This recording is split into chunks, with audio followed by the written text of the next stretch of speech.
Welcome to bLU Talks.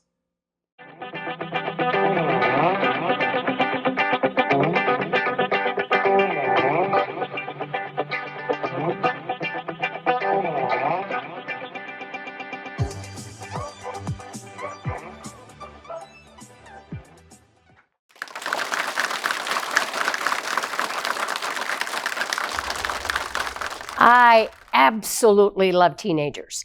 I love their piss and vinegar attitude. I love their raging hormones. I love their defiance. I love everything about them, including, I bet you'll recognize this one, that wonderful eye roll that they give you. And they look right at you and as if to say, you haven't the foggiest idea what you're talking about. Well, those things that those kids are going through. But let me go to where you are at the moment. Parenting is like a roller coaster, blindfolded.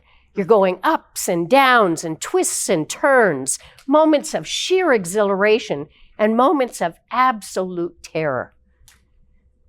But what you don't know is a little bit of what I'm going to share today with you. Bullying is rampant. Mental health concerns are through the roof. Social isolation is on the increase. And the one that's the most heartbreaking is suicide is the second cause of death of teenagers in North America. That's here in Canada and the United States. According to the World Health Organization, it's of epidemic proportion around the world. We need to be responsible for doing something about it. This is on our watch. Now, when I say that, I've had the experience of working with so many kids who have, whether I've coached them or whether they've been in my classrooms or in some cases when they've been in the office, which is not always the most pleasant, but I try to do the best to help them feel recognized and heard and understood. And when they've shared with me things like, they don't feel valued. They don't feel like anybody listens. They don't feel like anybody really even cares about them. And at home, all they do is yell and scream, or they're yelled at. And up go the hoodies, in go the earbuds, out comes the cell phone. Probably some of you can recognize that. And then off they go into their virtual perfect world, where you and I know doesn't really exist. And then I've had parents who have come to see me in my office and they've been crying because they don't know how to connect with their kids. They don't know what to say. They don't know what's going on with their children because they haven't been given the tools or they haven't had the tools or the strategies to be able to have those connections. And what I notice from that is that there's this enormous disconnect. And I want to be part of that bridge to be able to bridge the gap of where they are and where we need to have them be. Because times are critical. Kids as young as 5 and 6 are taking their lives because they don't see anything else. They're choosing a permanent solution for something that in most cases you and I know would be a temporary kind of problem. So we need to be stopping and listening. And that's really the key here, because I have 5 strategies of dedicated listening that I help share with parents to be able to have parents really understand what's going on underneath that behavior. Because the dysfunction and the things that they do and the like I mentioned before about their, raging hormones and everything else, kids don't know how to deal with that. And they're looking for you to be the person that helps them out with it. But they're going to push you away and they're going to pull you forward and they're going to do all kinds of things in order to get your attention. But we've become so busy with looking at our own cell phones and being so engaged with busy, busy, busy. Well, busy is always going to be there. We are never going to win that battle. But we need to understand that our children might not be there. And that's the place where we need to take stock and we need to look at what can we do to make a difference? What can we do in order to engage our children. I was at a restaurant just the other day, and I was sitting with my partner, and we were having conversation, and I looked at this family who was sitting at a couple of tables from me, or from us. And there were about 5 or 6 of them at the table, and everybody was looking down at their crotch. Now, I know they weren't really. But, 1 or 2 of them would bring their phone up. And the first thing I thought of was, this is an expensive adventure, because we all know how much it costs to eat in a restaurant these days. And none of them were having conversation with each other. And that was heartbreaking for me. And I thought about going over to see them, and I thought, okay, Elizabeth, keep your, you can't teach everybody everything. They need to have the opportunity to do something different. But a friend of mine just recently was saying, in our home, we have a rule where once dinner or whatever meal we're having, or whether we go out to a restaurant or so on, the cell phones go on the table in a basket, or they're put away in purses or pockets or whatever. And this is an opportunity for us to have conversation, because we don't take the time anymore to have them. We think that we're so busy, but we also don't know how to engage in those conversations.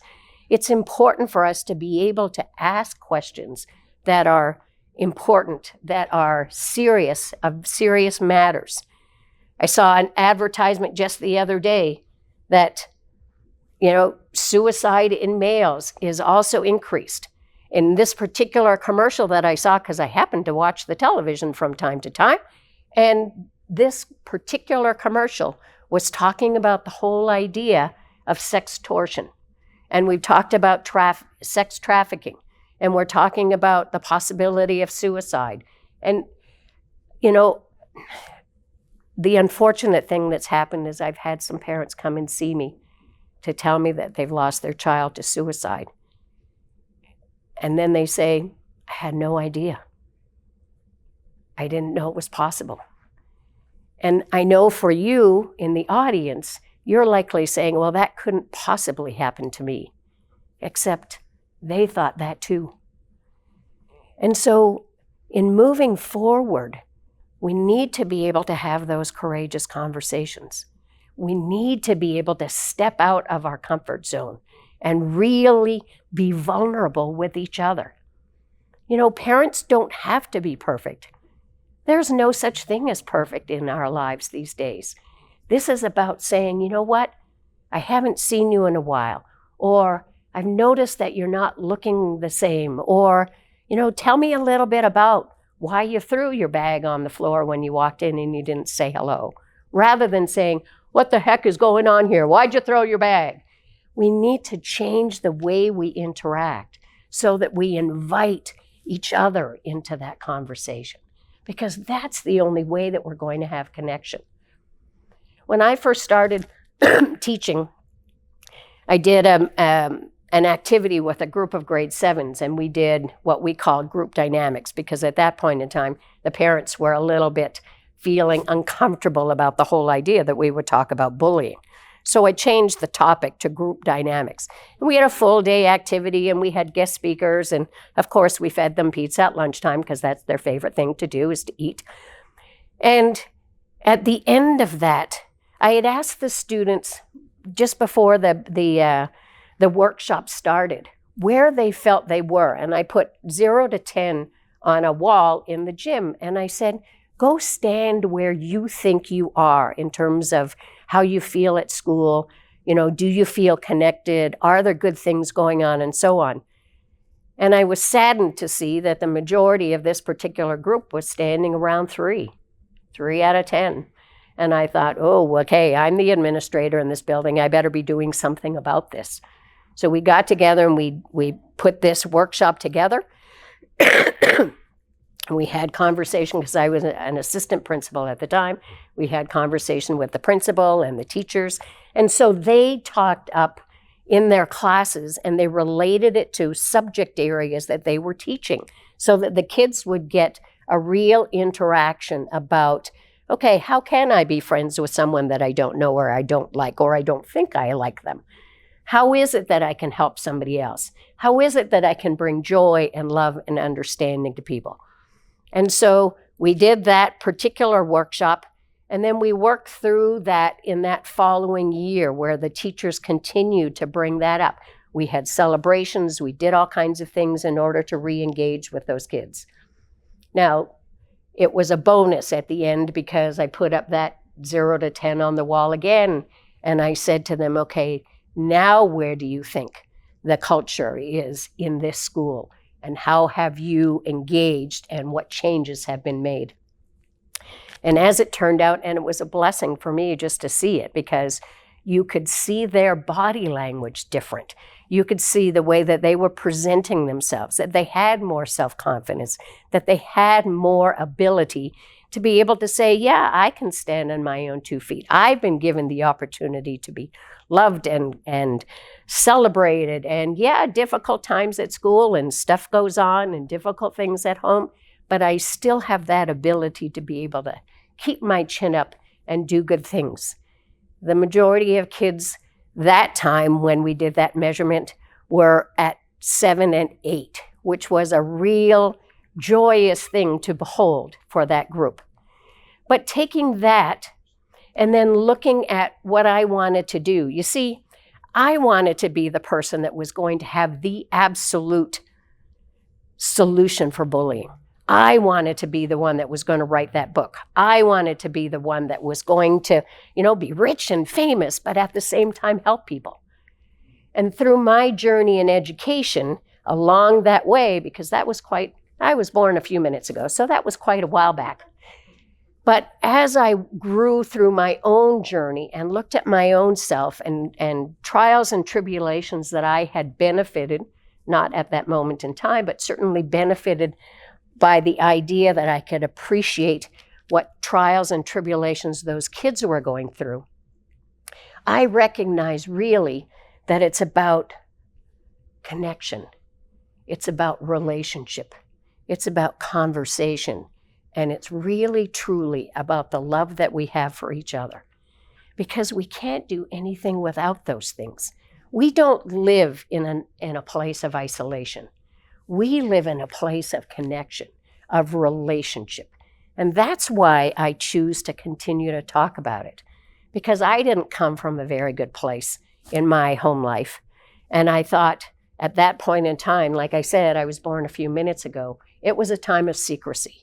It was a time where you couldn't share things, and I didn't have anybody to share it with anyway, because I happened to be an only child. And so I couldn't tell people at school, I couldn't talk to anybody, I didn't know what to do. And there were some pretty brutal things that were going on there. And from taking that experience and moving through to where I am now, I recognize too that it's not just about our kids, but it's about how we show up in the world. So part of my focus now is to be able to take these messages and take them to places of business and industry to work through the toxic environments that exist there. Because some of these children never learned the strategies to be successful, didn't learn the strategies to know how to relate to each other, and so on. And those people are now adults in business and industry. And what ends up happening there is we have the similar things. So we have bullying is rampant. We have mental health concerns. I learned a couple of new words recently. One of them is presentism. I didn't know what that was. It means that you're just showing up in your place of business and that's it, like you're there. And I thought, there's got to be something that we can do to make a difference, because what we know now and what I've done in research and so on is to find out that if people don't feel valued at work, if they don't feel like they're heard, if they don't feel like they have a place to be able to speak and have conversation with people, then what they do is that frustration ends up going home. And one of two things typically happen. One of them is if they have a family who loves them and wants to celebrate them and do good things, then that's going to keep that person engaged to go back to work, to make money, to bring it home, to continue to have that joyous experience. But here's the other side. If that person doesn't feel valued, if they don't feel heard, if they don't feel acknowledged, if they don't feel that their opinions are valid or that they're worthy of anything, then the other thing that's possible when they go home is frustration and anger and disappointment and the possibility of drug abuse or alcoholism or domestic violence. And that's what I lived through as a kid. And so I can appreciate now the space of being able to understand and help teams and help workplaces and help the people who actually help the production, who help the furthering of employment, who help profitability, who help with efficiency and effectiveness in their business. If that's thriving, then what can we now have in a workplace?